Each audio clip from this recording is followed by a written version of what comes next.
You have now arrived at Stadium and Gale. The snap, the kick, it's been blocked again! Oh my! It's been blocked again! He's going to heave one deep down the field. It's going to be to the goal line. It's going to be caught! It's a touchdown! And the Gators have won the game! Tyreek Cleveland! Oh my! I can't believe what I just saw! Dropping back to throw. Thompson fires the ball over the middle. It's there! It's there! Norrick's got a touchdown! Oh man! Norrick's got a touchdown! Hands it off to Harmon. He comes back. Say goodbye. Ahmad Black, in his final game as a Gator, takes it all the way home and sends Urban out a winner. You have now arrived at Stadium and Gale.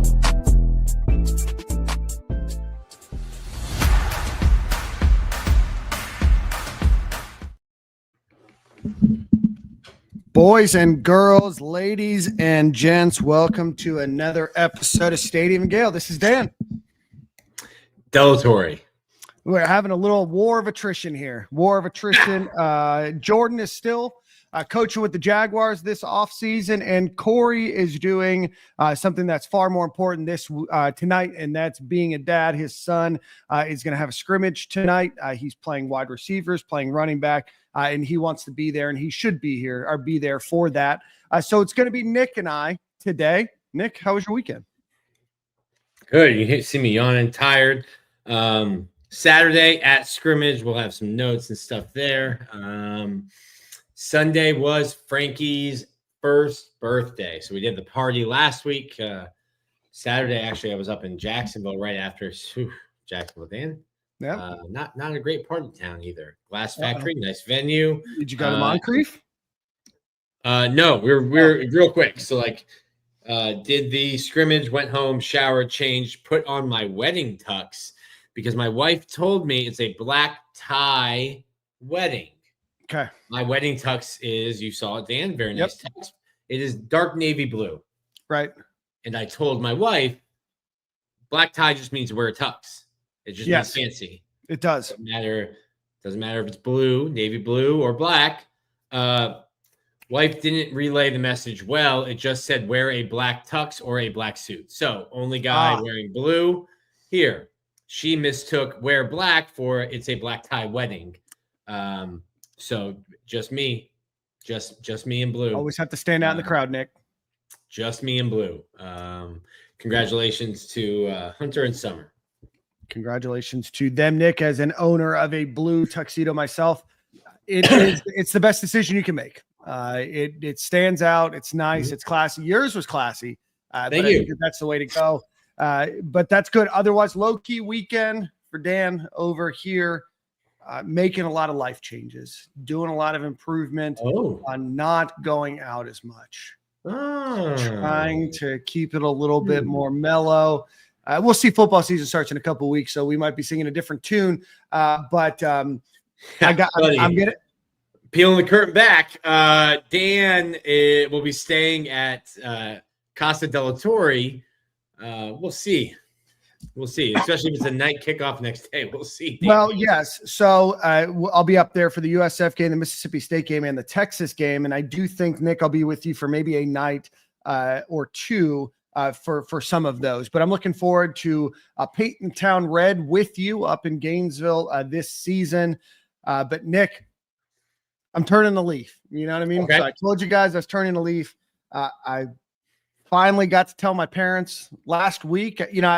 It's been something we've been talking about and going over for a while, but I'm going to be going to Columbia in September for a yoga retreat. So I'm pretty pumped about that. I've been getting into yoga a lot recently. I had a bit of an injury earlier this year, so I had to move from lifting to doing yoga more. So very, very excited about that. And then in November and December, heading to Switzerland, Germany, and France. So got a lot of fun planned up for the Thompson family coming up here over the next couple of months. So I got to save and got to restore some of this energy because we're going to get after it a little bit. So you didn't turn over a new leaf? No, I didn't. I'm going on a yoga retreat. in Columbia. That's just happens to be where it is. Okay. All right. So no further questions. I'm going to a house in the mountains and doing a 5-day yoga retreat, which I'm very excited about. But speaking of being excited, very, very exciting episode today of Stadium and Gale. We've got a couple big announcements. We're going to bring Neil Blackman from Florida Basketball Hour. I'm sure you guys saw a little bit about that and what we're going to be doing with Florida Basketball Hour. We're going to talk a little bit about Game Day Eve. And then we're going to welcome Urban Meyer, former Florida coach and one of the newest members of the College Football Hall of Fame, to the show around 8 o'clock tonight. Then we're going to break down the scrimmage, and then we're going to break down special teams a bit. So we look forward to this episode. If you're watching on YouTube, hit the like button, hit the subscribe button if you can. Super chats will always get read. If you're watching on X, please hit that retweet button. We would love to help the algorithms and help new people find us here on Stadium and Gale. So again, we appreciate you for watching. And as always, Nick, I was going to have you do this ad read, but I didn't prepare you. So as always, this show is presented by our friends over at Brunt Insurance and Financial Services. If you are in Florida, or if you are in the southeastern part of the United States, go visit Brunt Insurance. That's BURNT insurance.com, or give them a call at 954-589-2204. Anything that you need, from life insurance to homeowners insurance to boat, car, RV, rental insurance, whatever it might be, Brunt Insurance and his folks over there can help you. So go visit bruntinsurance.com, 954-589-2204, and just at least go get your policies checked. Find out how much money they can save you. There's no cost to get a quote. So go visit brunt.com, 954-589-2204. Greg, what it do, baby? Anthony Beck, worried about your safety. Yoga retreat. Yeah, Dan is going to come back with 2 pulled hamstrings and a bruised ego. My brother in Christ, I've been doing this 3 days a week for the last 9 months. Once a week before that. So looking forward to that. I've never done anything like this, so I'm looking forward to trying something new. I'm in my let's try to do new things, travel new places, and maybe places that I wouldn't otherwise go. Colombia is not on necessarily my bucket list of places that I wanted to go, and so it's a cool opportunity to go. Never been down to South America, so go check that out. So looking forward to trying some new things this year, next year, and beyond. So I appreciate everybody's support for that. And if I do come back injured, then Anthony, shout out to you for calling it early. All right. So again, want to talk about Game Day Eve. We haven't decided if we're going to start that next month or next Friday or the following Friday, but Game Day Eve is a show that we are going to deliver to you every Friday morning right here on YouTube, on X, and then it will be in your podcast feed. We're just going to discuss the upcoming game. We're going to do a little buy or sell, a little over under. So we're looking forward to that. So look forward to a time when that will be announced. It'll be sometime in the morning, probably in the 9, 10, 11 o'clock window there. We might have to adjust some work schedules, things of that nature. But look forward to that. We want you guys to participate. We're going to bring on guests each week and have a guest picker each and every week. So go make sure that you're subscribed so that's a part of your feed as that comes out. So again, we'll make an announcement whether that's next Friday or the following Friday. Also want to announce us, High Top Sports and Gators Breakdown, are getting together and bringing back the Gator panel. I'm sure you guys remember, Nick, I know you were on before you even joined this show. 6 years ago, 5 years ago, 4 years ago, we used to do a Gator panel at the beginning and usually some point in the middle of the season or maybe at the end of the year, where we get together, we prognosticate a bit about the season, put out some predictions, have some fun. So that's going to be Sunday night, and that will be on our feed. That will be on the High Top Sports feed and on the Gators Breakdown feed. So definitely you'll want to check that out. It will be a lot of fun. It's going to be different content than what we had at the Independent Gator Media Day as well. And then finally, as we wait for Neil, we wanted to announce that Florida Basketball Hour is now going to be a part of the Stadium and Gale network, which we are very, very excited about. Neil and Eric have been on this show probably amongst the top 3 of any guests that we had collectively. Between the two of them, Eric Fawcett was on the 5th show that we ever did of Stadium and Gale. I think Ahmad was trying to figure out where Edmonton was during that phone call, but we're very excited to welcome them into the podcast network. What does that mean? Not a ton for you. If you're listening to Florida Basketball Hour, the content is going to be in the same place. If you're not, we are going to introduce you to that content on our feed and on our YouTube page as well. So you can absorb that content. You can learn a bit more about the basketball team. I don't know if there's any 2 more plugged in guys with the basketball program than Neil and Eric. Neil is right here in Gainesville, has great relationships with Todd Golden and the rest of the staff. Eric Fawcett is a basketball coach. He's an analytics guy, a huge Florida Gators fan. And I don't think anybody breaks down basketball as well as Eric and Neil do, especially around the Florida Gators. So we're very excited to welcome them to the podcast network. And there might be a few more announcements related to that in the near future too. So again, a lot of news today, a lot of general housekeeping that we wanted to knock out of the way. And we're going to welcome Neil on in a few minutes to talk a little bit more about Florida basketball, maybe a little bit about the press conference, and then we'll bring Urban Meyer on around 8 o'clock. So a lot to absorb. I want to go back to the yoga. I'm just kidding. Yeah, it made so much sense. So Eric and I have known each other going back to Gator Country. I cannot take credit for finding him.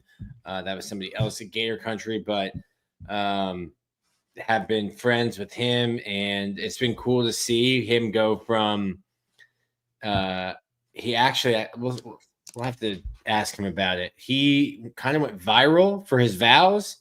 When he got married, his vows were all sports related, sports innuendos, sports callbacks. Was featured on ESPN. So that's all I knew of him. Met him in person. Just randomly ran into him, I think. I never met him in person. Yeah. And obviously we've had him on the show a bunch. Been cool to see him go from that. He is just a Canadian who decided to pick the Florida Gators and picked them at the right time. They won back-to-back basketball championships, won 2 out of 3 in football. And to watch him go from just breaking down film to being a coach at a college and then being a professional coach has been really cool to see. And then Neil has been a hoop head for a while. He has ties to North Carolina with his dad, and obviously is a Gator, a lawyer, and a good friend. Neil was at Frankie's baptism. Okay. So 2 good friends. And like you said, Dan, there's no better basketball coverage than the Florida Basketball Hour. So I tried to get Neil to cut the rug at your wedding. A little bit more of a wallflower at the wedding, and that's perfectly fine. I know not everybody has the reputation, but it was great to meet Neil there. And then, we've become good friends. Is that really the first time you guys met? In person, yeah. We had, obviously communicated over text and the phone and Twitter, but that's the first time I met him in person. There's a number of people that I think I met for the first time at your wedding that I had always, seen and communicated with, but never got the chance to make the formal introduction with. So call back to your wedding, man. What a fun night that was. Yeah. If you had the betting odds of me being carried out of my wedding, you were wrong. You didn't cash. You didn't cash the bet. Lost. That was probably minus 1,200 too. Did not cash. Yeah, Neil's on the way. Real quick news. We'll get into it more, Dan. But DJ Lagway, if you can catch some of that sky that's been falling, if you put your hands up, catch some of that sky, Dan. DJ Lagway threw an 11-on-11 today. First time this camp. Is this the first time since Tulane? Yes. Okay. In 11-on-11, yeah. I don't even know that they were bowl prep. You're really not doing like 11-on-11 tackling. But yeah, it's been really interesting to see, and I have to filter myself a little bit when I'm like talking live on the podcast after being at practice. You get more of it on the message boards. Yep. At Go to FloridaVictorious. FloridaVictorious.com. But FloridaVictorious.com. There you go. But it's been really cool to kind of see what goes into practice and kind of what it looks like being at both scrimmages. I've been in the last 4 scrimmages now. But we've got Neil, so we're done stalling. Yeah, no, that's fine. We also want to shout out DJ Lagway. Did he give every player beats? Yeah, I guess that has hit. I was not supposed to talk about it, but it's already hit the internet because the players are happy themselves. Yeah, the players are putting it on social media that they got gifted Gator banded Beats headphones with a nice little message. We'll go over that. I do want to welcome Neil on. Want to give a quick shout out to our friends over at Game Time Sidekicks. Go visit GameTimeSidekicks.com. Go get a really cool cup like this one. I've got some more over there, but Nick has some as well. We'll keep your hot drinks hot, your cold drinks cold. Go visit GameTimeSidekicks.com. Use promo code Stadium15 to get 15% off of your order. And with that, we welcome from Saturday Down South and Florida Basketball Hour, Neil Blackman. How are you, my friend? What's up, guys? How's it going? Good. Not a better opening act, I would say, for Urban Meyer. We don't often get the Blackman. chance to have the opener overshadow the main performer. But yeah. Future Ring of Honor inductee, Urban Meyer. I can't believe we have 2 Ring of Honor inductees on the show tonight, Neil and Urban. That's right. There it is. This is so funny. I showed this. What was it? Senator? Was it Corinne Brown? Representative Corinne Brown. Yeah. I showed somebody legal trouble not long after. Oh no! Okay. I showed some people in the office this, and I hadn't watched it in so long because I think I was in the office and I said 1, 2, 3, 4, 5. Them Gators don't take no jive, and they were like, "What are you talking about?" And I was like, "Oh man." The joy I had in being able to share that with somebody who hadn't seen it yet, warmed my heart. Do you think Urban Meyer's seen that video? He's got to have, right? He has to have. Coach Urban Myers. Yeah. Coach Irving Percy Meyer. Harvey. Yeah, Percy Harvey. I think Tim she was Tebow wearing was the only a silk bathrobe. Was that incredible? Was that the United States Congress or was that? Yeah, U.S. Congress. Yeah, that was the U.S. Congress. If I remember correctly, she represented the 904 area. She represented part of Gainesville too. They gerrymandered that seat away. Yeah. Okay. But yeah, she was most of Gainesville, including the swamp. Master's degree in education from the University of Florida, actually, if I remember correctly.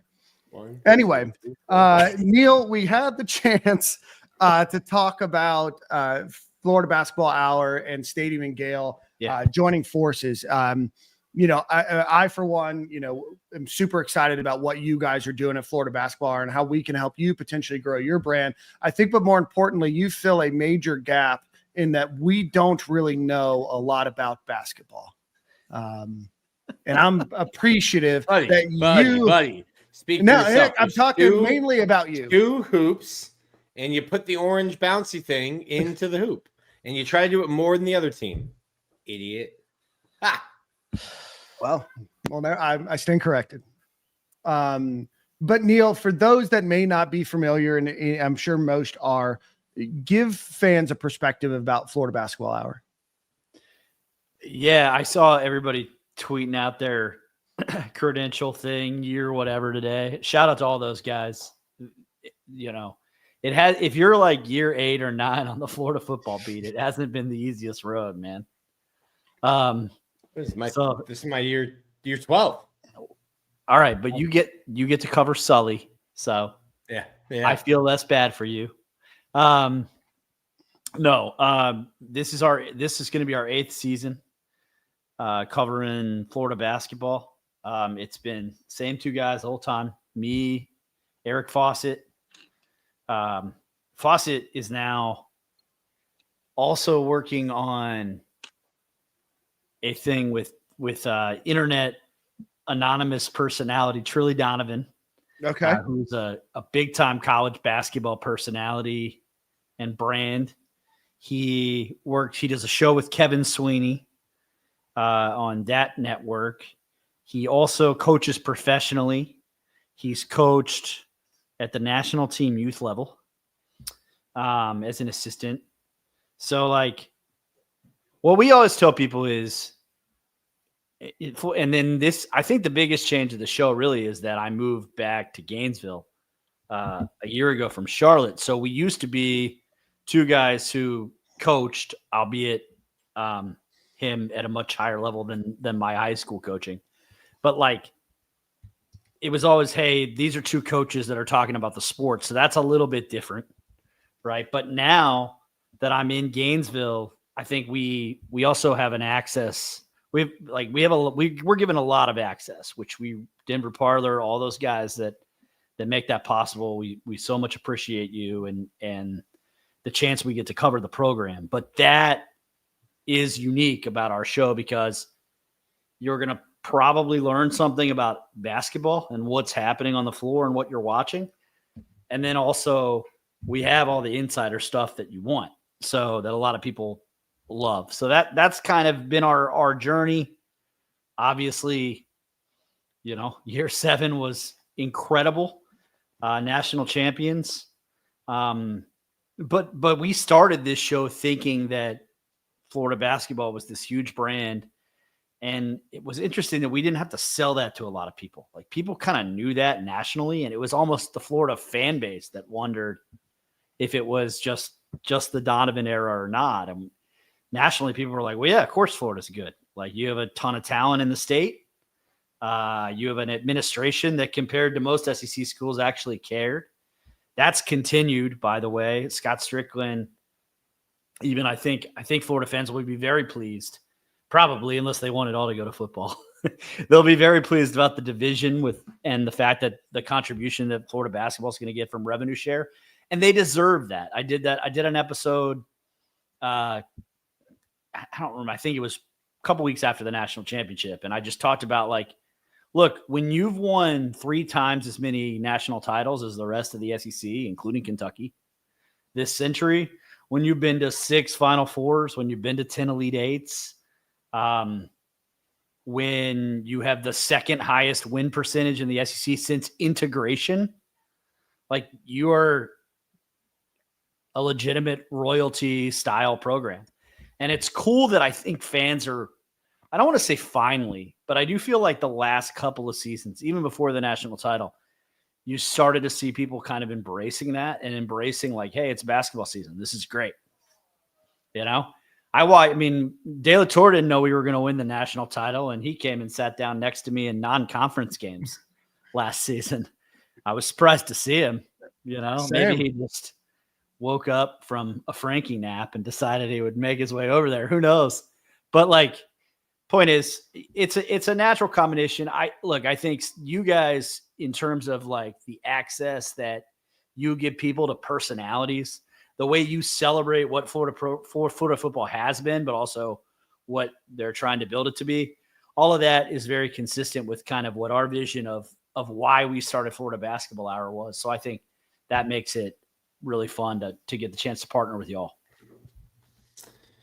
Yeah, that was it was interesting because there were times, obviously I never really covered Florida basketball.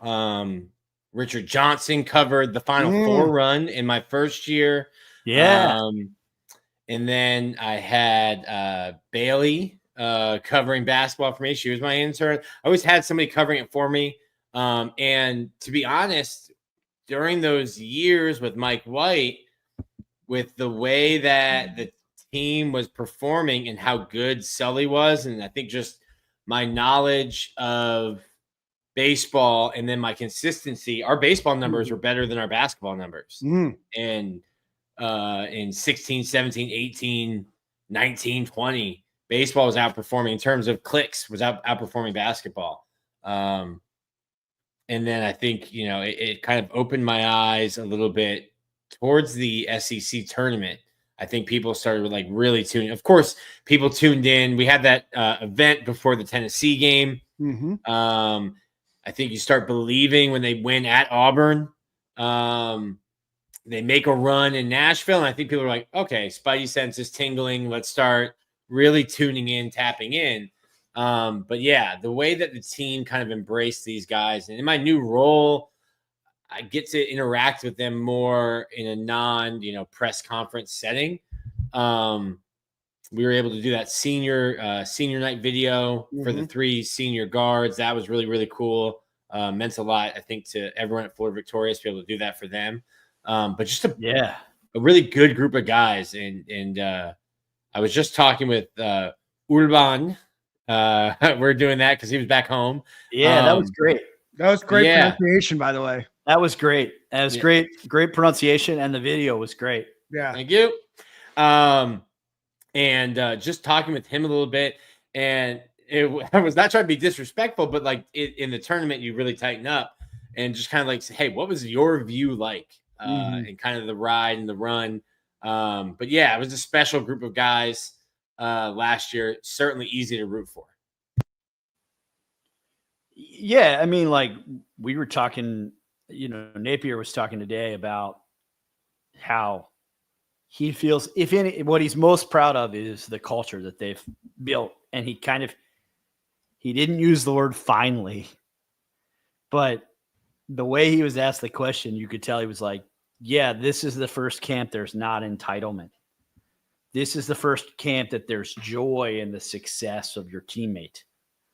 And I think that's what struck me about the basketball team. And it'll be cool to do Stadium and Gale as I get this book done about the Florida basketball team too, and about this championship season, which I know a lot of people have been supportive about, and I appreciate that. Like, I think that was the first thing that struck. Like, I remember doing y'all's show when I was in Charlotte, and and you guys were like, yeah, you're up. Are you up there? And I'm like, yeah, I just want to see how good they are. Like, they're unbeaten. They're going to play North Carolina in basically a road game. It's going to be 20,000 Tar Heel fans here. Let's see how good they are. Well, they're pretty good. Like, that's what I walked out of that building thinking. But it was everything. It was Walter Clayton embracing what NBA scouts told him he needed to embrace, become a first-round draft pick. Like, oh, you want me to play a position I've never played in my entire life, my last year of college? Sure. I will do that.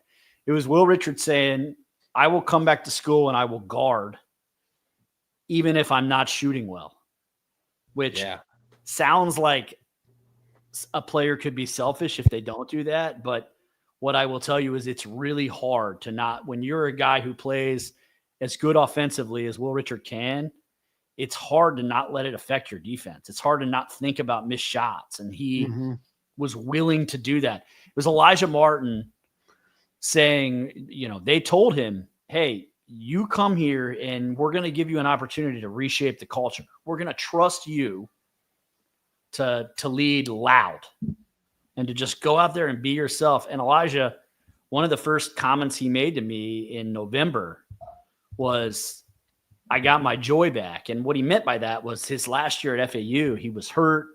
There were so many expectations on that team, unfair expectations because of the Final Four run. They were under a microscope. Every game that they played was the biggest game for the opposing team. And Elijah just said it was really hard. Yeah. And he wanted to remember what it was like to just go out and play and have fun. But all those guys embraced a role, right? And so when you heard Napier talking today, I'm not saying Florida's winning a national title or anything, but it was cool to hear that. It was cool to hear people like Brandon Spikes say, this isn't about talent now. Like, it's about, do you guys, stack day upon day, like Napier talks about stacking days.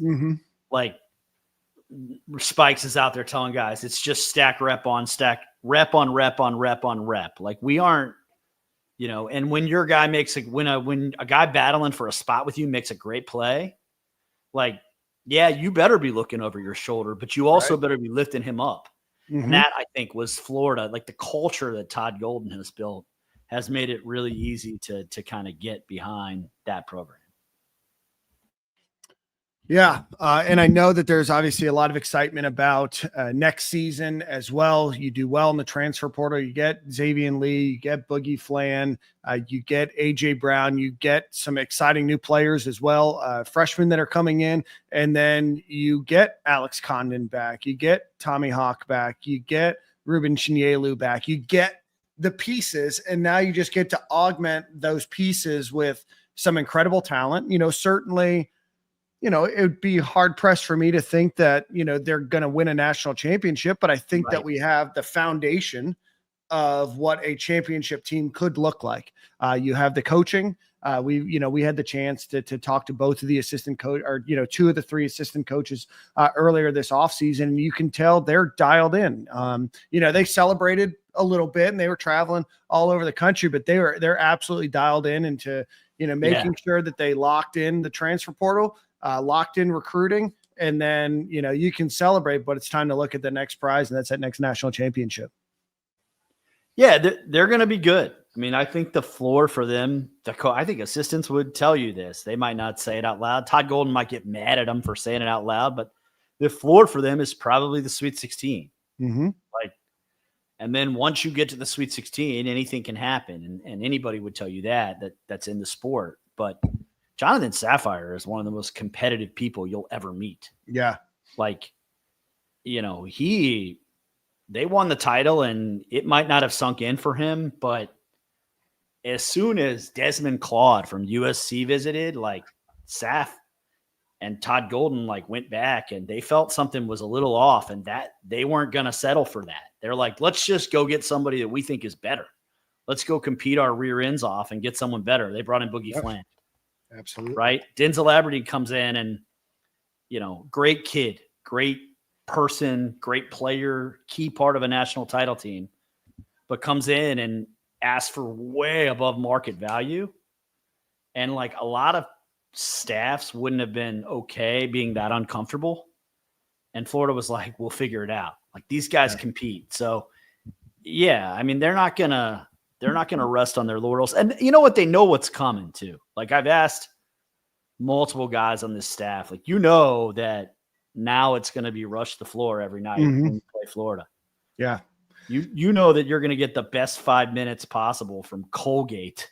Yeah. On December 22nd, the greatest 5 minutes they've ever played. And they're like, yeah, it's going to be a totally different challenge, but it's going to be a lot of fun. And we'll do it on Stadium Gale together. We're looking forward to it. Well, Neil, we appreciate you joining today. We've got Urban waiting in the wings, and as any opening act has to do, the lights start to come on, the music starts to play. So we're going to let you out of here. Let everybody know where they can follow you on social media, and then we'll talk to you real soon. They can find me at NW Blackman on your social media. I think that's pretty much all of them. Or Instagram, Twitter, whatever. And then, Saturday Down South, Florida Basketball Hour, whatever, read the content, listen to the show, enjoy Urban, man. He's got he can tell you stories about rings. Yeah, absolutely. Well, Neil, thank you so much. We'll talk to you soon, my friend. And with that, we'll welcome 3-time national championship winning coach and newest member of the College Football Hall of Fame, Urban Meyer. Urban, thank you for joining us today. Great to be with you guys, Dan.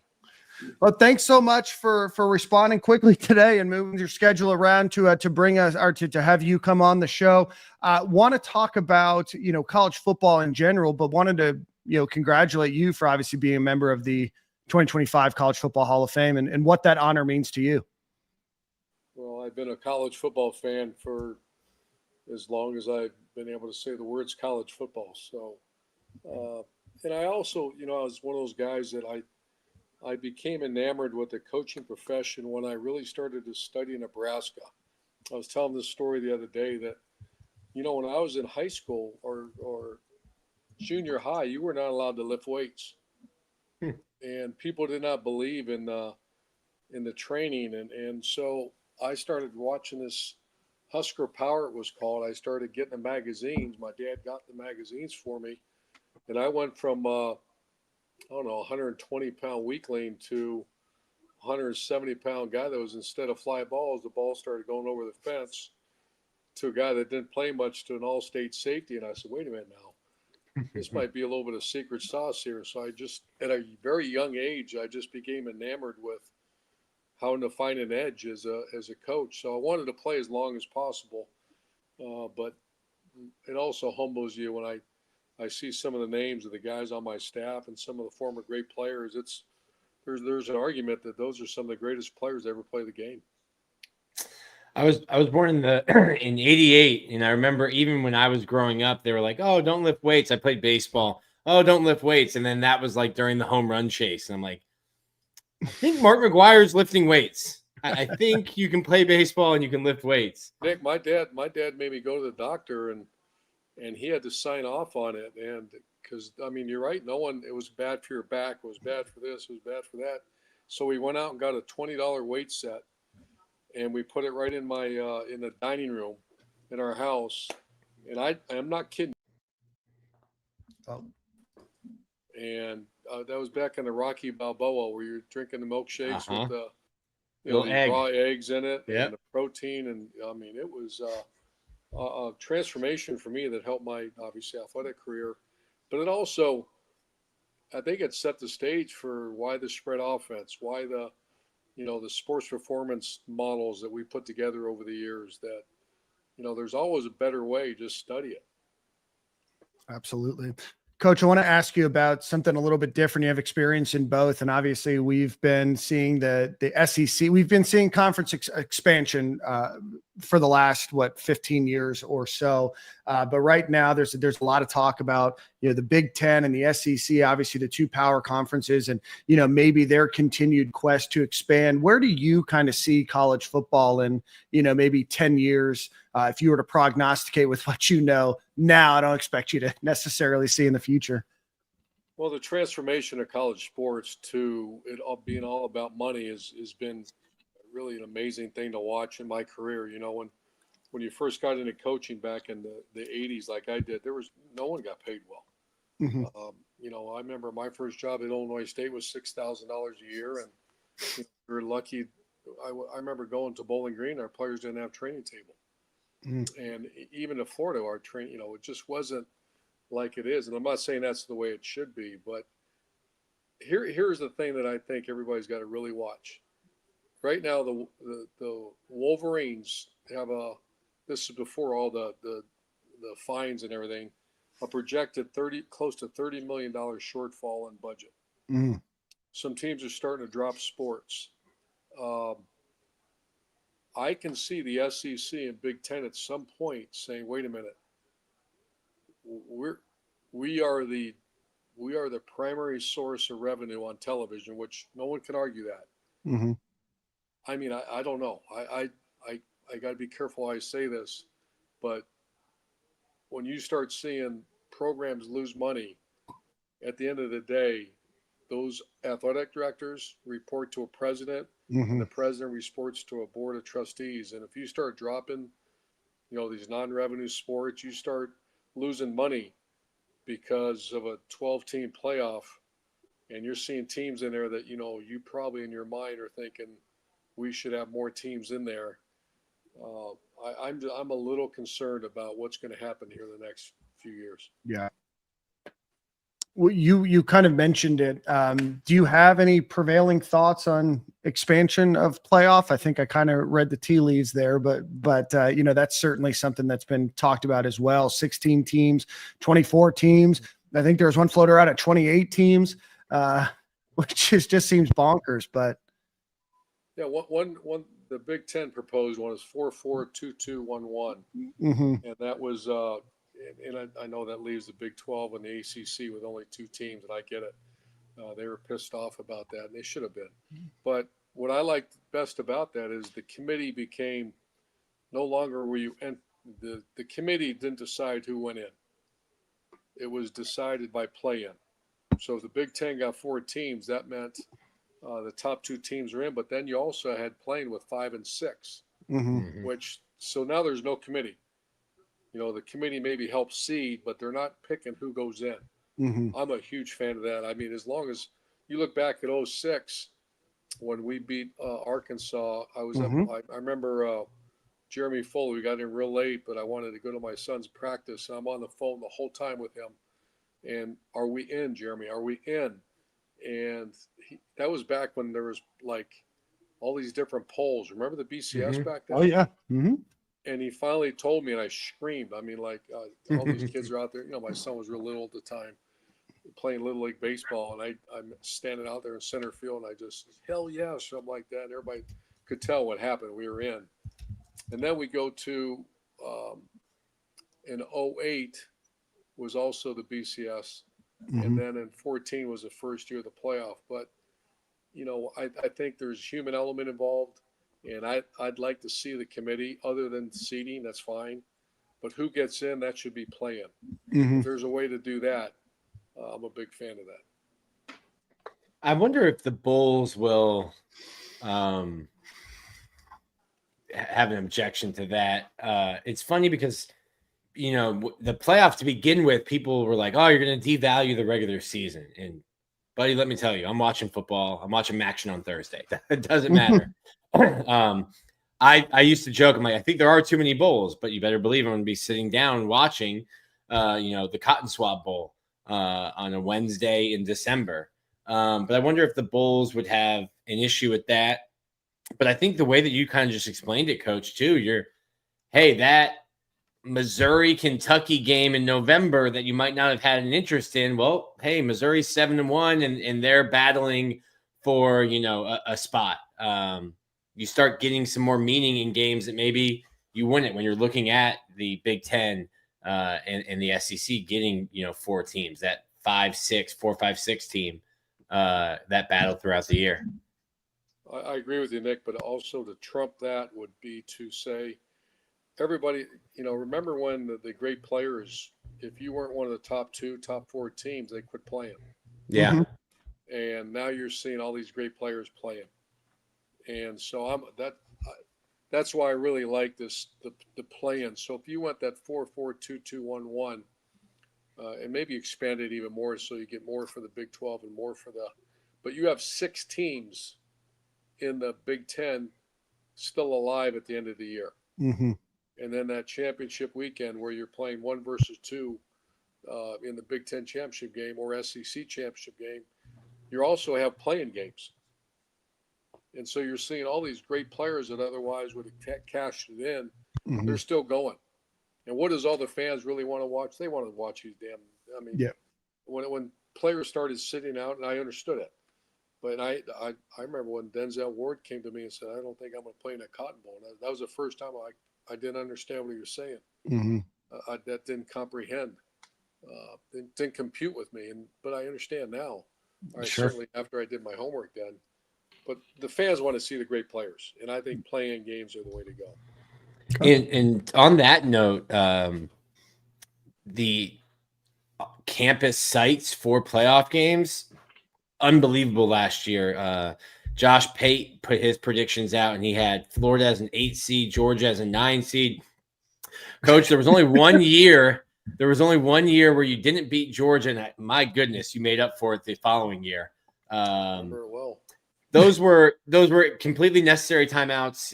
Had to collect the team. You really had to make sure that the instruction was there. Right. Make sure the right play call came in. When I saw that, I thought, ooh, Georgia coming down to visit Florida. That place would be electric. Yeah. I last night I turned on that Netflix SEC. Mm-hmm. And I watched the Gators, and they didn't have the Tom Petty thing when I was there. Oh my gosh, what a setting, what an environment. And DJ Lagway, I think this might be it, man. I mean, this might be a chance for the Gators to make a run at the SEC championship. I watched that. I thought Coach Napier did a great job keeping that team together because they were done. Yeah. That book was written about halfway through the season. It was over. Mm-hmm. And they, I think the Netflix thing really did a good job with that and showed what kind of kid. Because I never knew DJ. Mm-hmm. To watch him speak, what a nice looking guy and competitor. And Mertz was on there too, and all those players. But then brought back so many memories. And then I see him right at the end of the end of the third quarter. They do the Tom Petty.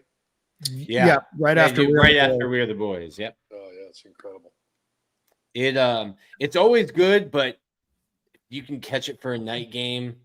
It's a little bit different at night. You're very familiar with nighttime in the swamp and what that atmosphere is like. The tradition started right after Tom passed away, and I remember telling Scott Strickland that night, like, hey, I know this was supposed to be a one-time thing. You got to keep this. I don't think I had any sway. I think just how cool it was did it on its own. You guys might not know this, but this is interesting. So I get hired there in 2005, and I remember going through with our operations staff, say, okay, where does the team come in? And we're getting as we start getting ready for the season, and they said, well, you just come into the through that driveway down below the stadium, and you get out and go in the locker room. And I said, no, we're not doing that. And so I spent every day. I was back when I was a jogger. I ran around that stadium, I don't know, 100 times, just look and say, where should we do this? We're going to do that. And Jeremy was great. And so we came up with the Gator Walk, and there was about 3 or 4 different places we thought about doing it, but then we decided on the one that's current. And then here's another thing that most people thought We Are the Boys was a fight song. So I went around myself, and I grabbed a coach or a player, and we went to every fraternity, every sorority, every student group for 3 months. I was exhausted, and we would hand out the orange and blue and make the student body learn the orange and blue fight song. So we just tried to add, and then we also did the when we went over, and I hope they still do it, salute the band after games. Yeah.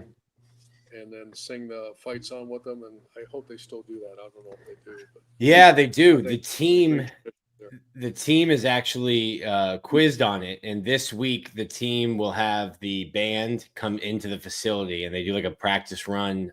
Billy Napier's done a really good job of making sure, win or lose, that the guys do it on the road, at home. And they practice it, and they're tested on how well they know it, all the new guys. I'm glad they're doing that. And I was amazed that you have a place like Florida, and there was actually very little like that kind of traditions that you think should have been there.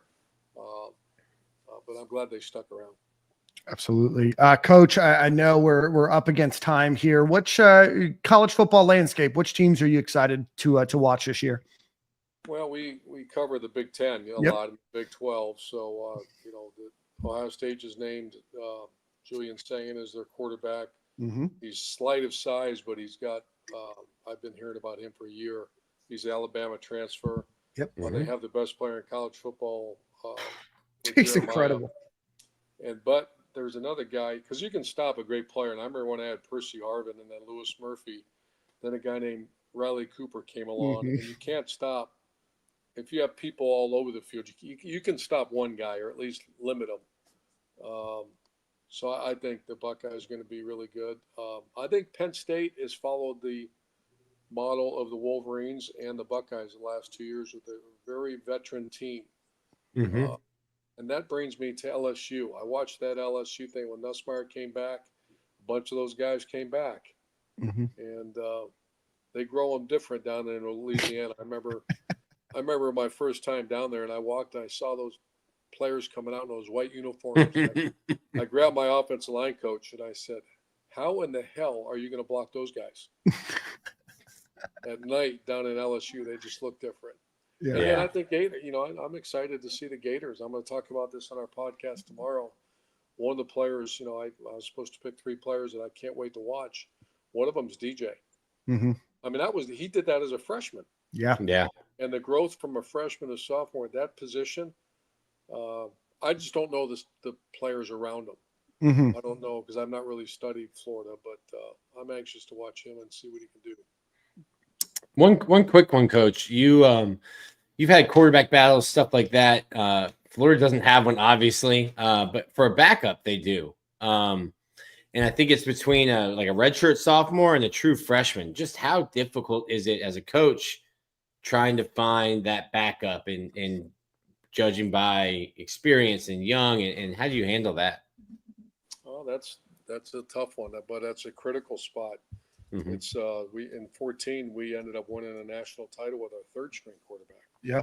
Our starter went down a week before the first game. Then JT Bear took over and he got hurt in a rivalry game. And then our third stringer came in there and had a magical run. So I'm sure those coaches are grinding over it. But I think nowadays, especially because players just leave a lot of times, Mhm. they have to be fair. And you're trying to get DJ ready. How in the world do you get that 2 and 3 guy reps? Yeah. Well, you'd hope that would have been done by spring, but it sounds to me like they're still going at it. Yeah, I wonder if you can't even name starting quarterback in spring anymore because you have that portal period that's after spring. Everything is in flux and changing by the month in college football. Well, Coach, we really appreciate you you joining the show today. I know we've had you on the show a couple times. I think this is your third time, so we always appreciate it. I know you have a podcast now, so let everybody know where they can listen to your podcast. And then, of course, you can watch Big Noon Kickoff as well. Yeah, we have the triple option with the former Heisman Trophy winner in Alabama, Mark Ingram, who's become like one of my closest friends. He's a nut job, man. He's my face hurts sometimes. I laugh. So, and then Rob Stone from Big Noon is our MC. I'll be honest, I have no idea where you can. It's all over that stuff, whatever it is. Yeah. Well, I know. I technically sound, so it's wherever you get podcasts. Well, you put out great content, Coach, and we appreciate you joining today. Best of luck. I know your falls are very, very busy, so thanks so much for joining us tonight, and we'll let you run. I actually follow your stuff, so you guys do a great job. Well, thank you, Coach. We really appreciate it. We'll talk to you soon. Right. We have to put that in the intro. I follow your stuff, so it's good stuff. You know what I mean? Urban is an absolute legend. You know, I know we've talked a lot about it on this show. You know, when I was on the recruiting staff, there was no reason for me to ever talk to Urban Meyer, but he always asked how I was doing, what the temperature of the room was. But he was just a very caring person, and I'll appreciate what Urban Meyer did for me and the opportunities that I had, and obviously his impact on college football. It's no surprise that he was in the College Football Hall of Fame. He got inducted. Let me pull up the list. I know Nick Saban was in the list with him. You know, they probably have so many stories to share. But when you look at, you know, this class, Michael Vick is in this class. Michael Strahan is in the class. Steve Slayton. A few others, maybe you guys remember Monty Ball when he was over at the University of Wisconsin, but an incredible honor for him. And I think it's only a matter of time, Nick, for him to get into the Ring of Honor. I talk about this all the time. If you haven't heard me say it before, just not listening enough. I love how exclusive the Ring of Honor is.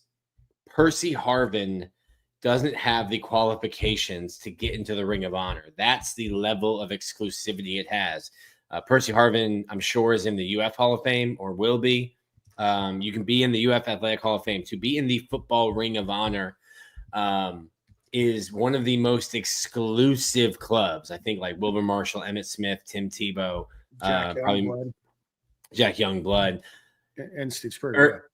Urban Meyer is, I think, the only living qualified player, person, coach to have qualified for it and not be in it.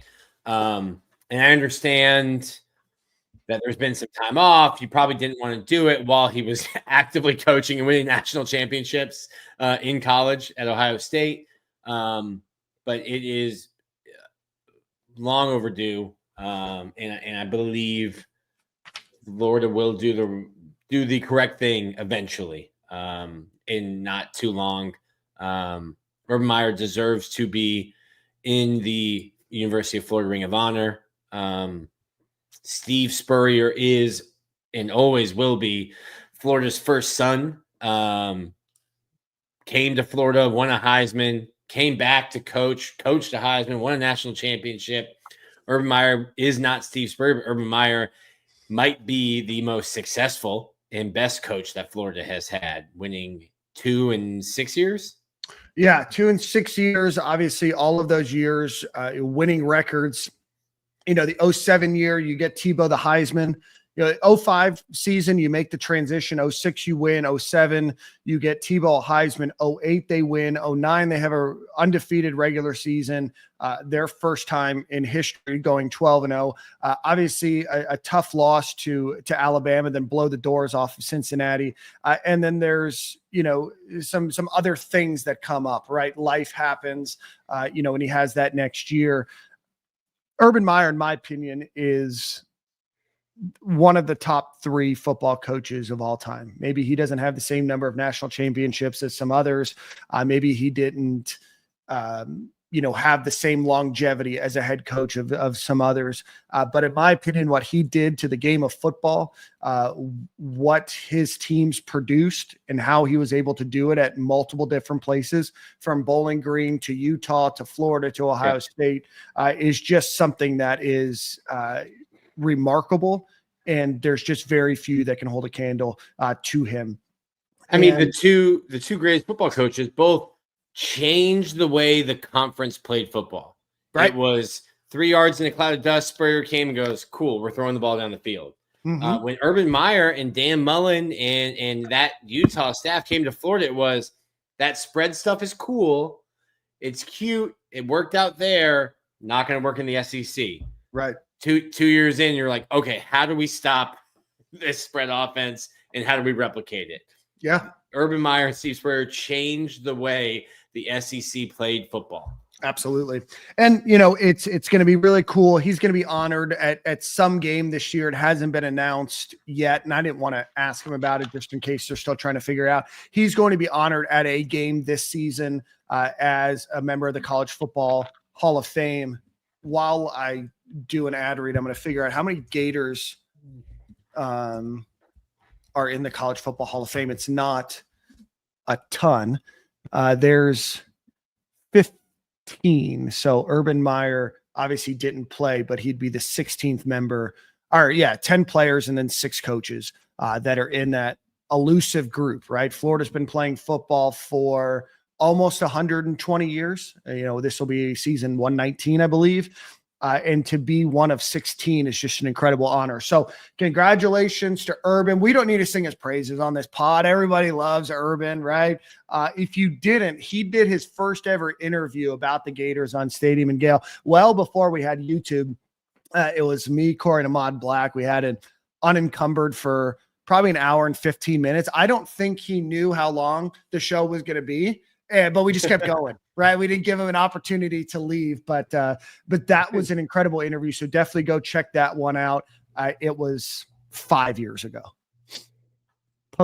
pre-Jacksonville, post-Ohio State. So go check that one out. But that is enough of that. Thank you so much to Urban Meyer. Thank you. Don't want to gloss over Neil Blackman. Very excited about what Neil and Eric are going to bring to the Stadium and Gale family as well.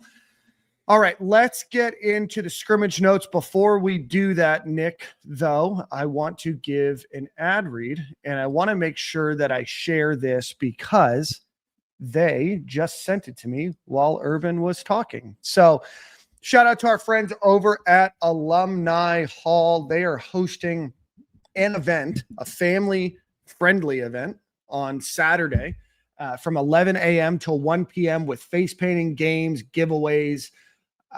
So go hang out, go visit Alumni Hall. They are going to be doing, like I said, giveaways, games, face painting for kids, for adults too, I guess, if that's your thing.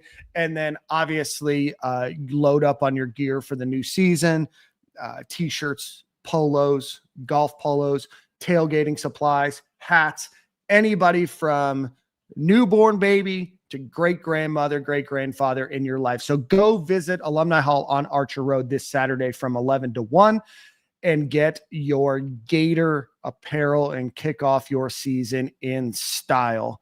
Or you can always visit them on alumnihall.com.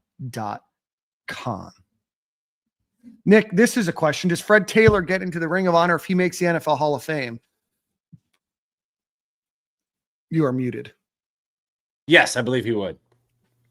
Yeah. Man. Hall of Fame is Hall of Fame is one of the criteria. Did you look up when I was saying that, what the criteria is?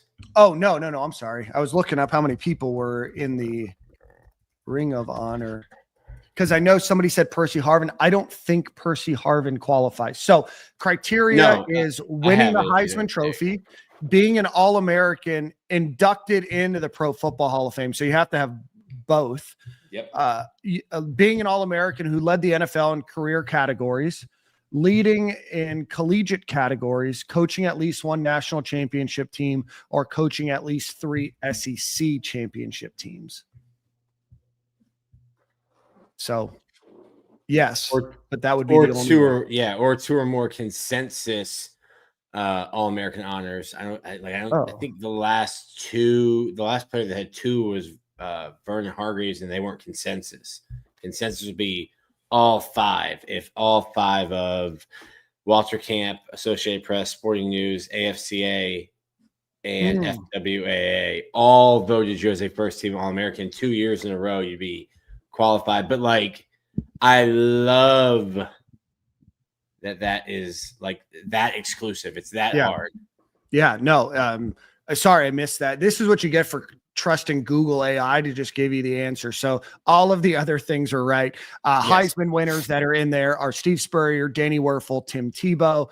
Former All-Americans inducted to the NFL Hall of Fame for accomplishments as a player, Jack Youngblood. Former UF All-American who are NFL career category leaders, Emmitt Smith with rushing.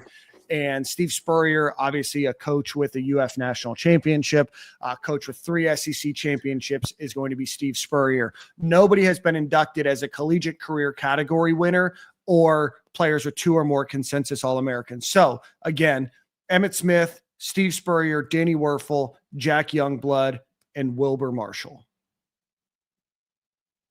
are your players that are in. Oh, and Tim Tebow. Sorry. I don't know if Marquise Pouncey is eligible. Let me see. I guess he would probably have to get into the NFL Hall of Fame because I think he was only a one-time All-American. Yeah, but see, it's not even like being an All-American. Like Jake Slaughter, All-American, wasn't consensus.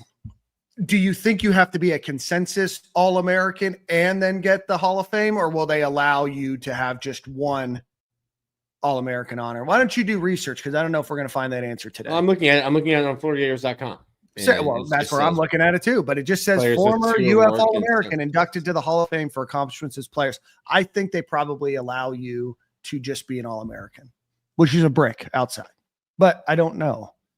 But maybe they only look at the AP, Walter Camp, Sporting News, AFCA, FWAA, and UPI. So you probably have to be an All-American in one or multiple of those. Consensus means? Well, consensus means all, but what I'm saying is a former UF All-American. Like, I don't think being named a Rivals All-American counts. No, it's not. Or Yahoo. Yeah, I don't know that Marquise is eligible. Not yet. I think Marquise is going to make the NFL Hall of Fame. This is his first year, I believe. I think this is his first year that he's eligible. I could be wrong. Chat, let me know. All right, Nick, let's get into the scrimmage from Saturday. Final scrimmage of the year, correct? Yep. All right, give us, again, if you want the full breakdown, go visit FloridaVictorious.com, become a member, go visit the message board. It is pinned. It says scrimmage notes from August 16th. We are going to give a perfunctory overview of some of these notes here. But again, we're not going to break down everything. Go check out Florida Victorious for that. But Nick, give us your thoughts on this scrimmage from Saturday. 2 scrimmages in a row. Best pass, Aiden Warner. 2 touchdowns. I thought Trammell looked good. George Gums, Tyreek Sapp, Jaden Woods, Aaron Childs, they look fantastic. They've looked great all year or all camp. I think Cam James has looked good in camp. Katie Daniels had some big plays, flashed. The biggest thing to me, especially because the last 2 the last 2 fall camps you had in the second scrimmage, the final scrimmage, devastating injuries. One was Cam Carroll, his knee injury, and then last year Jamari Lyons had the compound fracture. So no injuries in scrimmage is huge, especially at this point. I think they are playing prevent defense with a lot of guys in terms of the injuries. Sure. Prevent like injuries or prevent defense? Prevent defense to prevent injuries. So a lot of guys held out, a lot of guys limited. That makes sense. Like you're tackling live on August 16th? Tackling live on August 16th, 2 weeks from a game. We know what we are. Like, how many snaps do I need to see Jake Slaughter at center? How many snaps do I need to see Austin Barber at left tackle? Like, hey, man, 5th year, seen you a lot. I went through. Austin Barber almost has 2,000 career snaps. He will surpass 2,000 career snaps this year, which is wild. Overall, good scrimmage. I think the biggest thing is that you're healthy. I like Aiden Warner. I like Tramel Jones, the strides that Tramel Jones has made. I still think it's really hard to be a freshman and to play. I could see at some point Tramel maybe being the second string quarterback. I don't know that it'll be versus LIU. It's got to be true of 99% of the teams in college. The drop off from QB1 to QB2 is just big. It's just a big drop off from QB1 to QB2. It's so hard to keep quarterbacks on the roster and develop them because they'll just go somewhere else and play. Texas is really an outlier last year, having Arch being like, yeah, I'm chilling. Quinn Ewers goes down, Arch able to step in. So getting DJ to the season healthy, which obviously we already talked about him making playing in 11-on-11 today for the first time in camp. That's progress. I don't think this is anything that's going to hinder him going into the season. I give a caveat being like, first game's LIU. How much do you need to see him versus LIU? And then USF the following week. I think like perfect world, you get 2 quick touchdown drives at a DJ and you're like, all right, you know what? We're good. And you kind of cruise to a win over LIU. I was just talking to Joe Houston today because I noticed special teams coach for people that don't know. Special teams coordinator Joe Houston. Sorry. I was noticing at practice on one of the kick cover teams, like the kick return teams. I just thought, like, what Dan? What do you think the gunner at Long Island University looks like? Probably similar to me. Maybe a little better shape. Probably young. Probably freshman, redshirt freshman. Definitely younger than me. Probably half my age. But I don't think the build's all that different, Nick. Okay. So when the left gunner lines up, and LIU will have to kick the ball off at least once. When that guy lines up, it's George Gums, Aaron Childs, and Tyree Sapp. I mean, and at that point, that kid from LIU is probably thinking, you know what? Mom was right. Tennis was a good sport. Should have stuck with it. Mamma mia. Should have played tennis. I was sitting there in the middle of the 2 fields looking like, that's terrifying. That's 34-8, 94. That's terrifying. Glad I played baseball. The LIU, I don't know how much you'll play DJ, how much he needs to play. I would like to see it. I'm like you guys. Listen, I'm just sitting here. I get to be a fan now. I want to see him play. I want to see him throw over 5,000 yards and run for 2,000. Would love to see that. But I think, and I keep saying this, it doesn't matter how healthy he is August 18th, as we're talking about this live, August 19th, if you're listening in podcast form. Matters how healthy he is August 30th. Matters how healthy he is first weekend of September against October USF. 5th. You've got to get him healthy. I think so much of the team, I think this is a playoff team. if DJ Lagway's healthy for 12 games. Yeah. And it's the best supporting cast, I think, around a quarterback that I've seen definitely since 2020. And we'd have to, really dig into the rosters then, Dan. But, I think your offensive line, your running back room, your receiver depth, you just got to get the guys who are dinged up in camp, get them back and healthy and ready to play. It's been brutally hot. It was 105 the other day during practice. Just gross. Oh, Dallas Wilson cast off tomorrow. Speaking of injuries, yeah, I believe so. And he's one. So you once you get the cast off, you just start rehabbing. Yeah. Will he be available for LIU? I don't know. He's a guy who's already getting first team reps. And if you put him at that X position, I think there's less option routes and stuff than the Z and easier to play. But you saw him. What you've seen from him in the orange and blue game, and what you've seen from him in the clips that the media gets in that 15-minute window, he's that good, as advertised. Love to hear that. Where are we at with the other injuries? Any other news to report? No. Okay. Let's see. Let me just go through the notes here. We're going to talk a little bit about special teams today. So I'm going to read through this, if you don't mind. First team kickoff return was Vernell Brown III and J. Michael Sturdivant. And then second team is Nashawn Montgomery and Byron Lewis, who I do want to talk to you about because that's a name he's buried on the depth chart, right? Florida is stacked top to bottom in the running back room.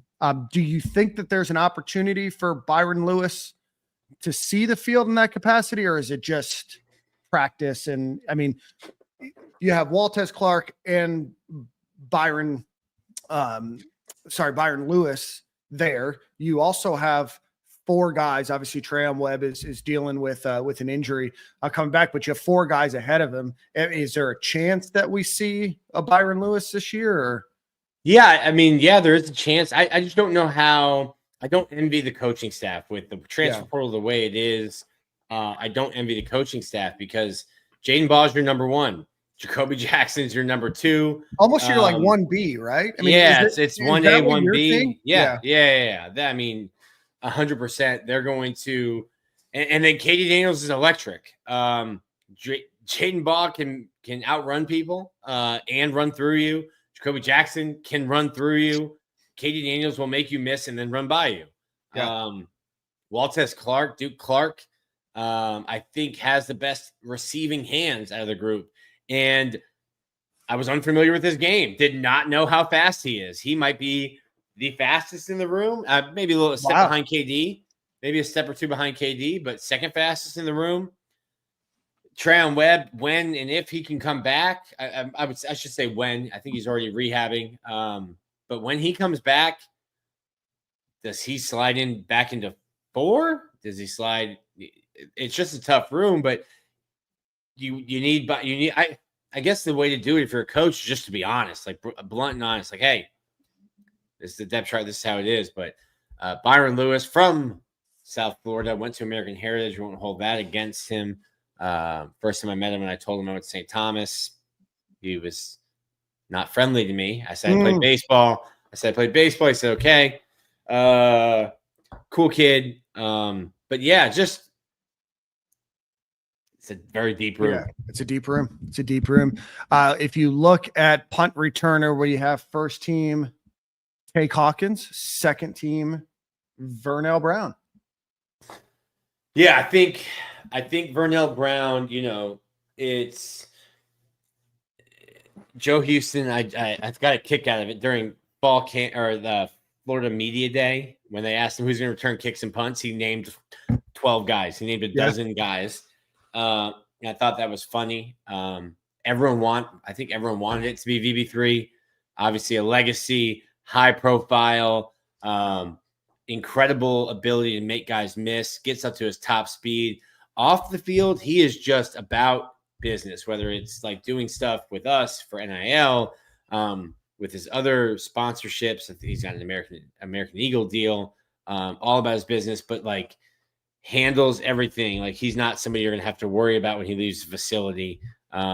Always getting in extra work, taking being a college athlete very seriously, much more so than you did, Dan, as an IM All-American, or that I did as a D3 beer drinker in North Carolina. But I think Joe named a bunch of guys because all those guys were working at it. But I think the thought and the hope was, hey, I think VB3 can take this job. He's going to have to earn it. In my eyes, from what I've seen, he's earning it. I think Nashawn Montgomery behind him. Yeah. And then you had some, some other guys. J Mike's back there. Jaden Ball has done it. Javari Flowers has been back there. DeBron Hampton and Jackson Wade.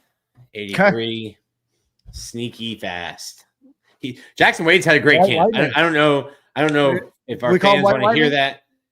Sure. Well, you know what, Nick? I am a fan. He's a Florida victorious athlete, so we can start marketing him, Dan. I'm an equal opportunity. I want everybody to have good practices, and I want people to show out, right?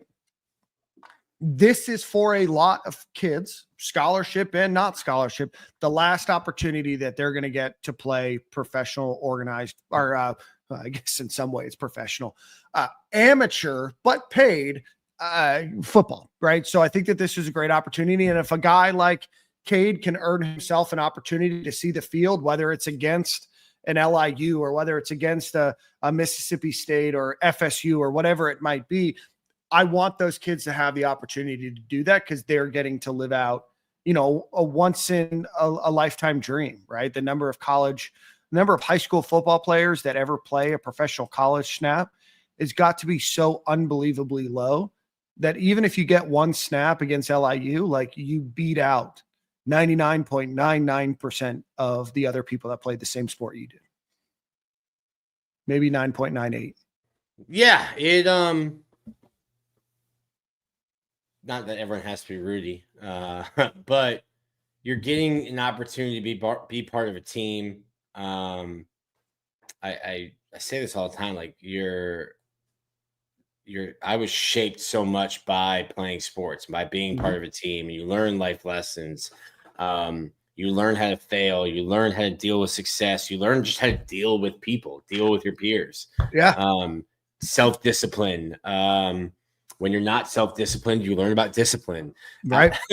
Outside discipline. And those guys are, Billy Napier and this program make a big deal about walk-ons, and they call them the job takers, the scout team, the guys who are giving the first team a look. I mentioned that when we talked about Aiden Warner and how he looked last year, was that Aiden Warner was the scout team quarterback. He's not even in his playbook. He's not even in the Gators playbook because he is giving the other team. He is in the other team's playbook and giving the defense a look at what they're going to face. And then you get thrown in. So it's just a selfless attitude for those guys. But on the note of Jackson Wade, because of all the injuries that we've had at receiver, he's gotten a ton of reps. Electric.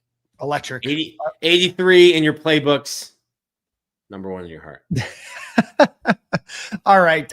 Billy Napier, also, anything else you want to cover about the scrimmage? No, plenty more at FloridaVictorious.com. Sign up. Billy Napier had a press conference this afternoon. He's going to be doing afternoon press conferences from here on out. School year starts on Thursday. Has mentioned that Cormani McLean has improved as a tackler. He's gained 15 pounds of muscle and has grown up and shown out. So congratulations to him. He said Miles Graham is getting more comfortable addressing issues with teammates. His off-the-field growth is just as important as on-the-field growth. The Gators also announced the game against Mississippi State homecoming, they are going to be wearing their retro uniforms, the cool retro jerseys that you guys all like. And then it's going to have the interlocking UF orange helmet for that game. So that will be really cool to see, and very glad that they are making them back, but are bringing them back for the people who are listening, Dan. But he also said that it's more important for the players to play better than they look. So, Billy Napier, never a guy that's cared a ton about the outfits, the way that Gator Uniforms, at Gator Uniforms, one of my favorite accounts to follow, does. But it's an elite jersey. Nick, college football, 25, 26. Yep, play with that jersey often.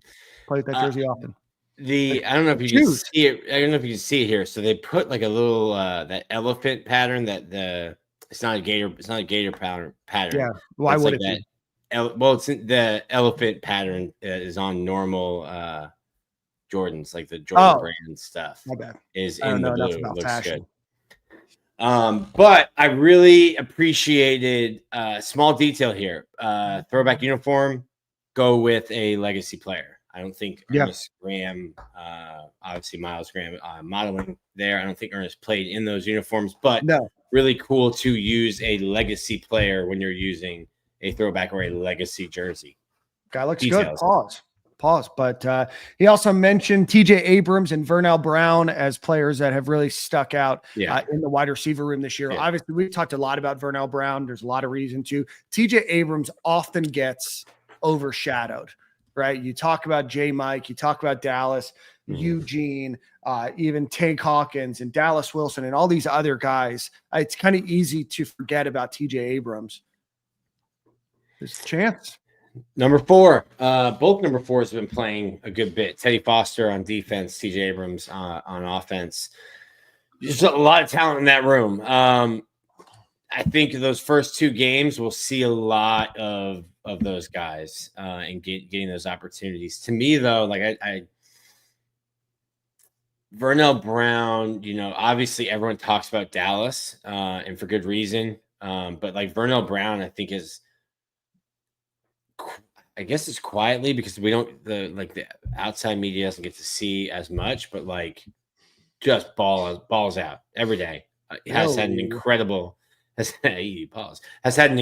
camp. And I really just think it's like I was talking about, that professional mindset that he has on and off the field. I think he's going to earn his role on special teams, and I think he's going to earn his role on offense. There's no doubt in my mind that VB3 plays a ton as a true freshman. It's great to see there's a lot of competition in that room. So to be able to beat some of those guys and taking advantage of the opportunity that you have, right? There's some injuries right now. Take advantage of that opportunity to show out. So really looking forward to seeing him. That should wrap up just about everything. Nick, we're going to talk about your favorite position group here. But before we do that, one final shout out to our friends over at Home Field Apparel. If you are looking for anything that has vintage UF type designs, that homecoming game, when they're wearing the vintage shirt might be a great place to wear it. The corduroy hat that Nick has, all provided by our friends over at Alumni Hall. So go visit alumnihall.com. Use promo code Stadium and Gale at checkout. You'll get 20% off of your order. They obviously have a lot of other schools other than the University of Florida, as we've talked about. Go visit homefieldapparel.com. Use promo code Stadium and Gale. It will work one time per email address. And not per address, per email address. Looking out for the listener there, Dan. Looking out for the listener. So Stadium and Gale is your checkout code at Home Field Apparel. Nick, let's talk a little bit about special teams. At punter, redshirt senior and Michigan transfer Tommy Doman. At place kicker, you have national champion Tommy Doman. National champion Tommy Doman. At place kicker and kickoff, you have senior Trey Smack. And then behind him, you have freshman Evan Noel, and then Brandon Rabasco fighting for that backup kicker spot.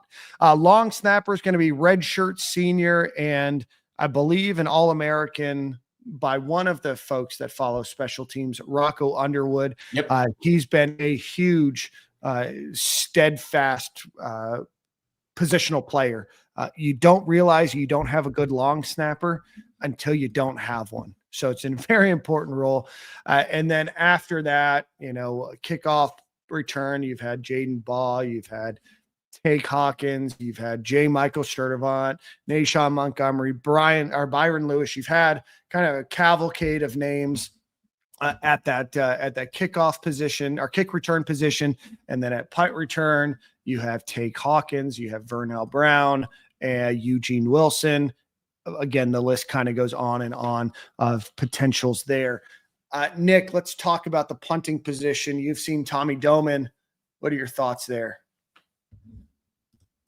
No drop off. Tommy, seemingly, I've seen him kick 60, 70 yards. Saw him really get into one and ruined what they were.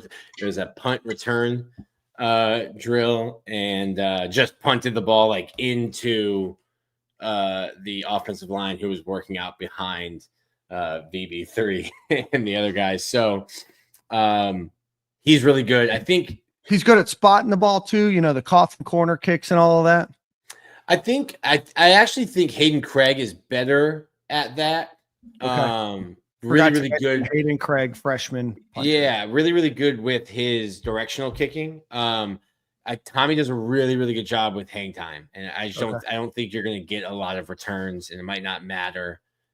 You can keep the ball straight down the field. I think he gets so much hang time that they'll be good. Florida's in a really cool spot because you had a freshman long snapper in Mac, two or at least one Evan Noel is your kicker of the future freshman, and you have a punter of the future. So you have three freshmen who all have the opportunity to redshirt this year and work behind seniors in Doman, Rocco, and Trey. So as long as those guys stay healthy, Rocco missed a game last year. I think he had a monster hit, went into a little protocol. But as long as those guys are healthy, you can as long as they're healthy, you redshirt those guys. The operation's smooth. I need a 40 time on Rocco Underwood because you'll get it. He'll be at pro day. He always around the ball. We'll get one at pro day. It'll be the special teams operation. I know that when everyone thinks special teams, this is what they want to hear about: the kicking, punting, long snapping. I think that will be solid for Florida. I think Billy said the line for Trey, I think he said was the plus 43, which would be like a 50, nearly a 60 yarder. I think that is plus 43 would be right around, depending on how how far you were snapping back. 43 yards plus 10 in the end zone is 53, so it'd be 58, anywhere from 57 to 60. The range. Tommy's going to be able to flip the field, and Rocco, great snapper. I love that you have the depth behind them, guys who will get the experience this year, will get to travel and go see what it's like and what it sounds like at LSU, at Texas A&M, get that experience. And then returning, I think you have a bunch of guys. There's Brandon said it, no starting running backs on returns, please. It's a spot where you can get injured. I wonder when the NCAA will go to what the NFL did on kickoffs. I'm surprised they haven't already, to be honest. They follow what the NFL does.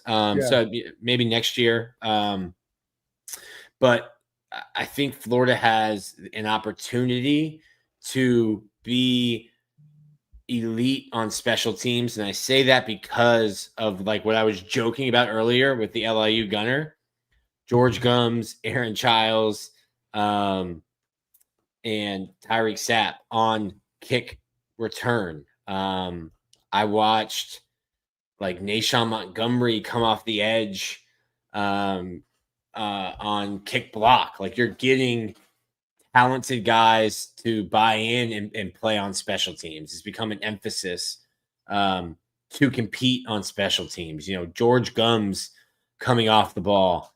Joe Houston And Billy Napier trying Olivier Rioux, trying him out. I think Ollie's vertical is only 11 inches. Don't need much of a vert when you're 7'9". But the thought process that goes into special teams they went through and they looked at trajectories of kicks. And okay, if it's a 50-yarder, you're going to have a lower trajectory because you're trying to get more power into it. And then what is the angle of that? And does having a 7'9" guy just standing there with his hands up, does that hit the Pythagorean theorem in real use, you know? First time since 6th grade geometry. There it is. The attention to detail, and they do 3-4 live periods of special teams every practice, which, buddy, nothing gets my heart rate going at practice, quite like multiple special teams periods. So I think you've got some really talented returners. And then from the operations standpoint, I think you've got a really good operation with 3 seniors. Yeah, no, absolutely. I think. And Joe Houston, I made jokes about it. Coach Matt, Joe Houston has done an incredible job at organization and just buttoning up everything on special teams in terms of getting guys on and off the field. I heard, I want to pull it up. I just lost it, but I know Billy Napier said that special teams still has a little way to go. Let me pull up the quote from his press conference today. Website's loading. This is a live operation, guys. All right. So he mentioned, well, I should learn how to spell special. All right. Napier said they've made progress this fall in positional battles. He did point out special teams as something that's iffy. I guess they probably haven't determined the depth chart there. Added that they need to get healthy down the stretch and included that there. So maybe I misremembered what he said. Maybe it was just the depth that was iffy. So it seems like Florida has a cornucopia of options at the returner positions, which is nice. They have a redshirt senior at long snapper. They've got a redshirt senior at punter, and then a senior that's kicked the ball a bunch as a senior kicker. So hopefully we can get 11 guys on the field. Do we know who the gunners are, Nick? Do you see much of that in terms of punt block and stuff like that? I mean, I'm missing that. I'm missing the exceptional play from special teams, not just the return. Obviously, I want to see that. I'd love to see a blocked kick. I'd love to see a blocked punt or 2 this season. Does it look like we have the ability to do that? Yes. Okay. We'll leave it at that. Nick can share some, can't share others, can share on Florida Victorious, sometimes can't. But no, Nick, I appreciate your breakdown of the special teams. Next week, guys, is the final Monday before the season starts against Long Island University. So stick around next week for that. We'll have a bunch of other announcements about what we're doing here at Stadium and Gale. Nick, I'm going to run through everything once again. You pick out your song of the week while you're doing that. So again, we are going to announce sometime this week whether we're going to start game day eve next week or the week after. So be on the lookout for that. That's going to be on every Friday. Stadium and Gale will be back every Monday, as it's always been. Jordan will be back after the preseason for the Jacksonville Jaguars is over. He's had an unbelievable experience up in Jacksonville. First time that statement's ever come out of my mouth. And then, again, Florida Basketball Hour, super excited to bring them into the Stadium and Gale network. So you'll find their feed everywhere you find Stadium and Gale, as well as our YouTube. If you still follow them on Patreon, if you still follow their feed, all of that is staying the same. Nothing is changing there. This is just an opportunity. Nick, did you have something to say? No, you got real excited over there. Picked my song. I'm typing it in our private chat so you have it. Perfect. And then we want to thank Neil Blackman for coming on the show today. And then, of course, Urban Meyer.